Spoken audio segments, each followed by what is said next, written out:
जय हिंद साथियों, research proposal कैसे बनाएँ? पूरे भारत में किसी भी यूनिवर्सिटी में यदि आप पीएचडी एडमिशन के लिए जा रहे हैं, पीएचडी इंटरव्यू के लिए जा रहे हैं, तो रिसर्च प्रपोज़ल महत्वपूर्ण भाग हो जाता है। इसके अलावा आपको रिसर्च प्रपोज़ल में वो कौन-कौन सी टेक्नीक है जो अपनानी चाहिए और कौन-कौन सी वो बातें हैं जो रिसर्च प्रपोज़ल में लिखना ही नहीं चाहिए, अन्यथा रिसर्च प्रपोज़ल रिजेक्ट तो होगा ही होगा और आप भी रिजेक्शन की लिस्ट में आ ही जाएँगे। आज की इस वीडियो में हम लोग पूरी प्रैक्टिकली बात समझने वाले हैं और आज की इस वीडियो में मैं आपको बताऊँगा वो कौन-सा फ़ॉर्मेट है, जो सबसे बेस्ट होगा। जिस फॉर्मेट में आप रिसर्च प्रपोज़ल ये तैयार कर लेते हैं, तो किसी भी यूनिवर्सिटी में जाएँगे तो आपका एडमिशन ऑलमोस्ट डन हो जाएगा। और दूसरी चीज़, वीडियो के लास्ट तक आप लोग ज़रूर बने रहिएगा। वीडियो के लास्ट में मैं आपको ये भी चीज़ बताऊँगा कि रिसर्च प्रपोज़ल के कौन-कौन से भाग, कितने क्वेश्चन पूछे जाते हैं और कौन-कौन से ऐसे क्वेश्चन हैं, जो एकदम फिक्स हैं, वो तो आपसे पूछा ही जाएगा। सबसे पहले मैं आपको बता देता हूँ रिसर्च प्रपोज़ल है क्या? रिसर्च प्रपोज़ल रिसर्च प्रपोज़ल जो आप 5 साल पीएचडी करने वाले हैं, उसका एक खाका है, उसका एक ब्लूप्रिंट है कि उसी ब्लूप्रिंट पे, उसी खाके पे आने वाले 3 साल, 4 साल उसी पे आप पीएचडी करने वाले हो। और दूसरा चीज़, रिसर्च प्रपोज़ल ही ये तय करता है कि आपकी टॉपिक यही रहने वाली है कि अकॉर्डिंग टू गाइड चेंज होने वाली है और आपका जो इंटरेस्ट एरिया होगा, उसी के अकॉर्डिंग आप अपना टॉपिक को डिसाइड करिएगा, ठीक?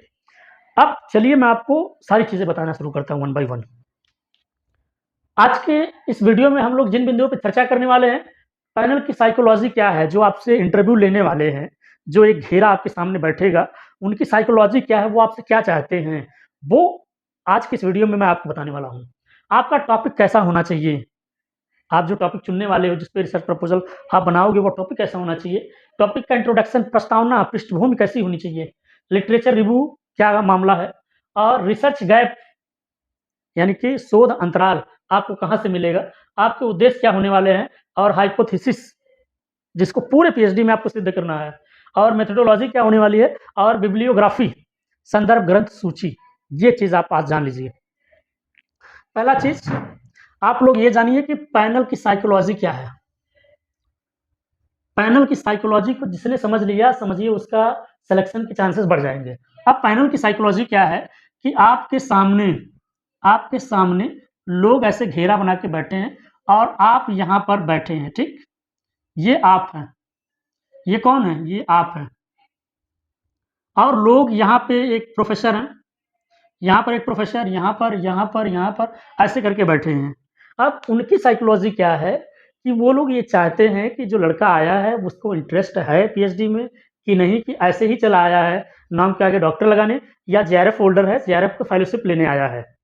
वो ये साइकोलॉजी समझते हैं और हम या आप क्या समझते हैं कि हम इनसे ज़्यादा चालाक हैं और चालाक बनने के चक्कर में हमारा सब कुछ सत्यानाश हो जाता है। अब चालाकी आप कैसे करते हो ये सुन लीजिए। चालाकी आपने क्या किया? आपने जो रिसर्च प्रपोज़ल बनाया है, वो पूरी तरह से कॉपी है।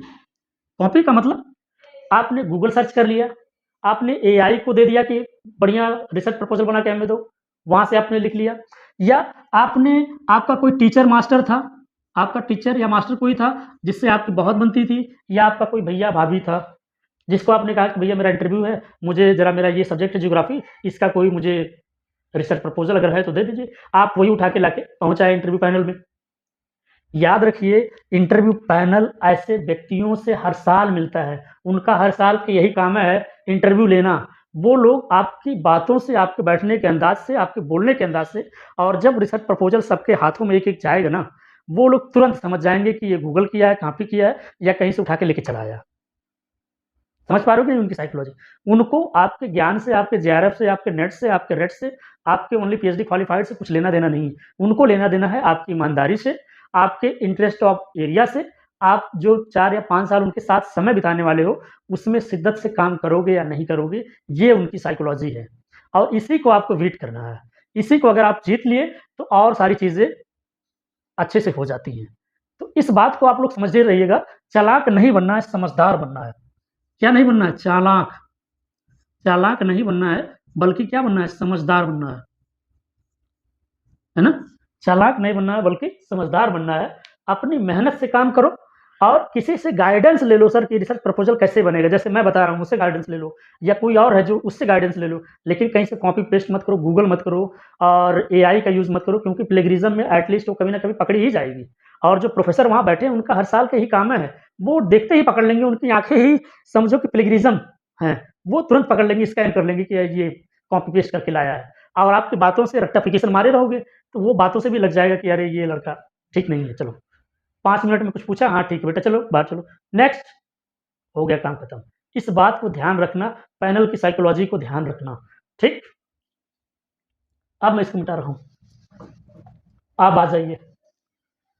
अब जो आप टॉपिक का सिलेक्शन करने वाले हो, जो आप टॉपिक का सिलेक्शन करने वाले हो, वो टॉपिक वर्तमान समय में क्या एप्लीकेबल है? क्या वर्तमान समय में उसकी अप्लाई हो सकती है कि नहीं? वो टॉपिक रिलेवेंट होना चाहिए, वो टॉपिक वर्तमान कंडीशन में अप्लाई होना चाहिए। उस टॉपिक को पढ़ते ही, देखते ही ऐसा लगे कि वाह! इस पे काम तो होना चाहिए, ये टॉपिक इंटरेस्टिंग है और बच्चे ने कुछ सोच समझ के ही इस टॉपिक को चुना है। और वो सोच समझ के कब चुना जाएगा? जब आपका इंटरेस्ट होगा, जब आपका मन होगा कि नहीं मुझे पीएचडी करना है, मैं ये सोच रही थी, मैं ये सोच रहा था कि मैं ऐसे ही पीएचडी करने वाला हूँ। तभी वो काम बनने वाला है, अन्यथा वो काम नहीं बनेगा। अब जो टॉपिक आपका होगा, वो कम से कम 2 या 3 लाइन में हो। 2 या 3 लाइन में हो, ऐसा नहीं क्लाइमेट चेंज स्टडी, ये तो कोई बात नहीं हुई। तो ऐसा टॉपिक जो टॉपिक 2 या 3 लाइन में हो, उसी को टॉपिक बनाना है। ऐसा नहीं कि 1 लाइन की टॉपिक बना लिए, वो ऑलरेडी रिजेक्ट हो जाएगा। कभी भी टॉपिक 1 लाइन में होती ही नहीं, कितना भी पावरफुल हो, उसको 2 या 3 लाइन में आपको करना ही पड़ेगा, ठीक? आपको 2 या 3 लाइन में पीएचडी टॉपिक करना ही पड़ेगा और उस टॉपिक में इंटरेस्ट ऑफ एरिया दिखना चाहिए। जो आपका एरिया है, वो उस टॉपिक में दिखना चाहिए।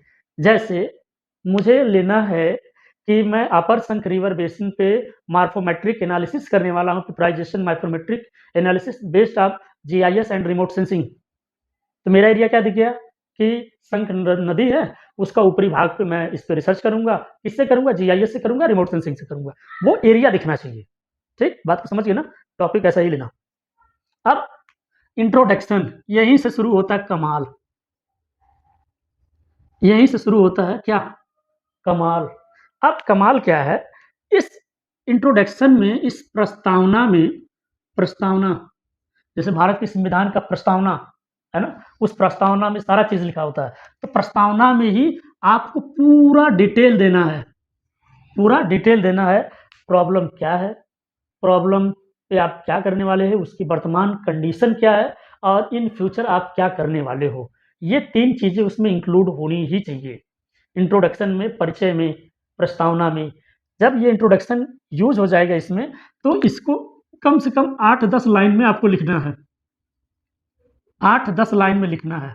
बहुत भारी भरकम आपको रिसर्च प्रपोज़ल नहीं बनाना है। कम से कम 10 से 15 के पेज के बीच में बनाना है। वो भी दोनों साइड लिखा हुआ नहीं, एक साइड लिखा हुआ। कुछ लोग कहेंगे सर दोनों साइड तब तो 30 पेज हो जाएगा। नहीं, एक साइड लिखा हो और दोनों पेज, मतलब एक साइड लिखा है, अगली साइड सफ़ेद है, व्हाइट है, अगली साइड लिखा ना हो। समझ पा रहे हो कि नहीं? ऐसे करके 15 पेज आपको 15 पेज में रिसर्च प्रपोज़ल बनाना है, जो बेस्ट माना जाता है। अब ये 8-10 लाइन में होगी, प्रस्तावना की बात आप समझ गए। सबसे ज़रूरी चीज़ लिटरेचर रिव्यू, साहित्य समीक्षा।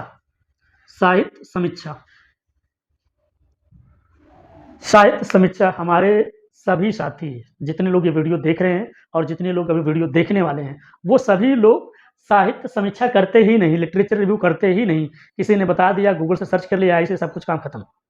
अगर आपने साहित्य समीक्षा किया है, तभी आपको ये टॉपिक मिलेगा। अगर आपने साहित्य समीक्षा नहीं किया है, तो ये टॉपिक आपको मिलेगा ही नहीं और इस टॉपिक को आपने ऑलरेडी कहीं से ने बता दिया, कहीं से देख लिया, गूगल कर लिया, वही मिला हुआ है। ईमानदारी तभी मिलेगी जब आप साहित्य समीक्षा करोगे और साहित्य समीक्षा करने के लिए क्या चाहिए? शोध गंगा।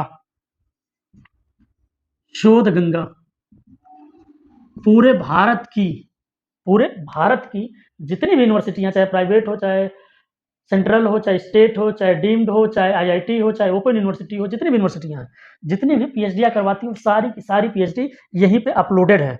आप गूगल पे सर्च करिए शोध गंगा, फिर आएगा, उस ओपन करिए। ओपन करने के बाद जहाँ लिखा होगा एडवांस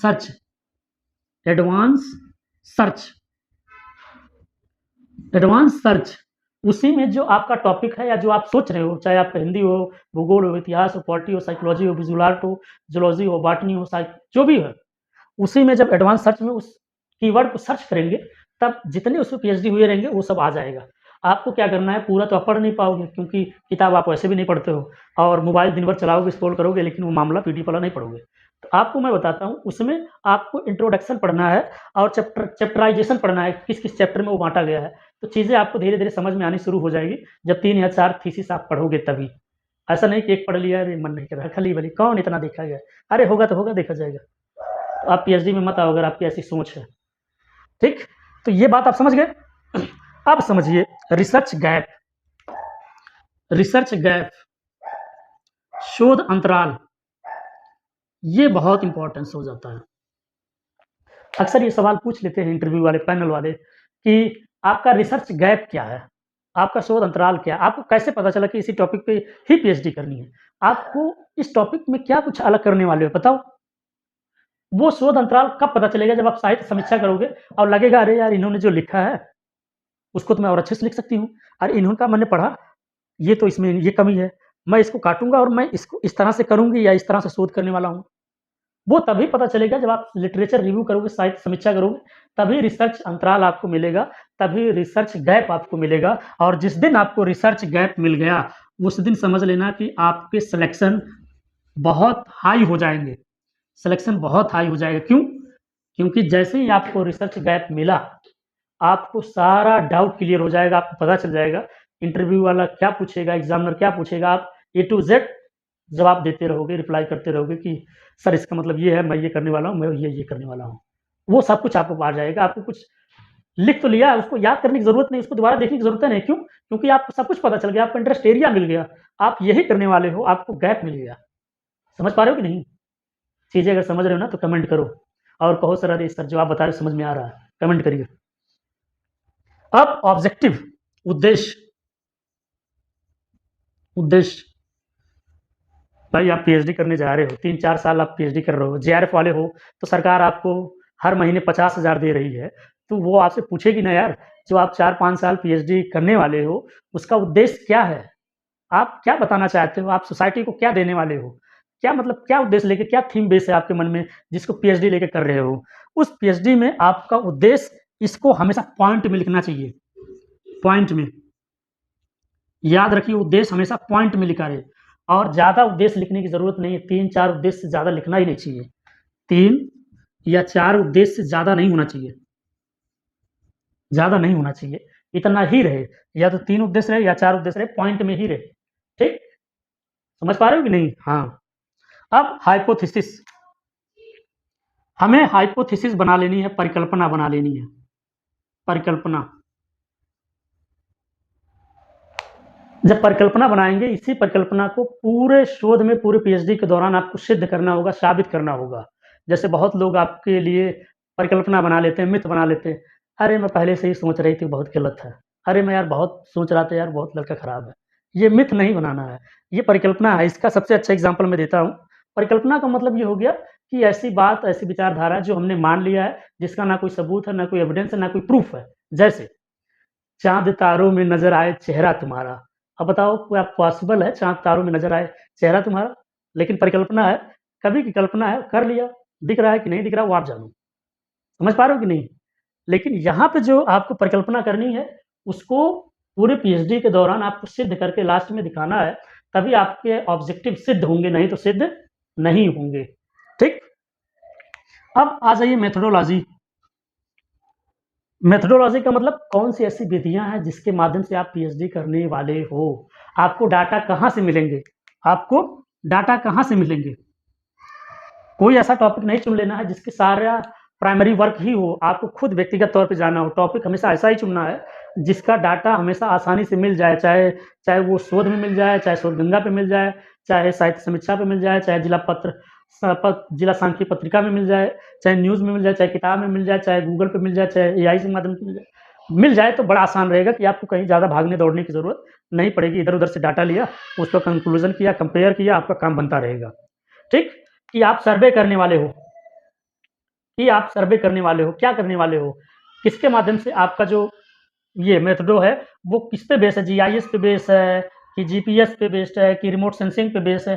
किस पे बेस है? किसके माध्यम से आप पीएचडी करने वाले हो? मतलब रिसर्च करने वाले हो? कौन-कौन सी ऐसी विधियाँ हैं, जो आपने टॉपिक चुना, उस विधि के माध्यम से आप वो पीएचडी करने वाले हो, तो वो विधियाँ आपको बतानी पड़ेगी, बिना विधि बताए काम चलने वाला नहीं है। और सबसे ज़रूरी चीज़ बिब्लियोग्राफ़ी, संदर्भ ग्रंथ सूची, संदर्भ ग्रंथ सूची।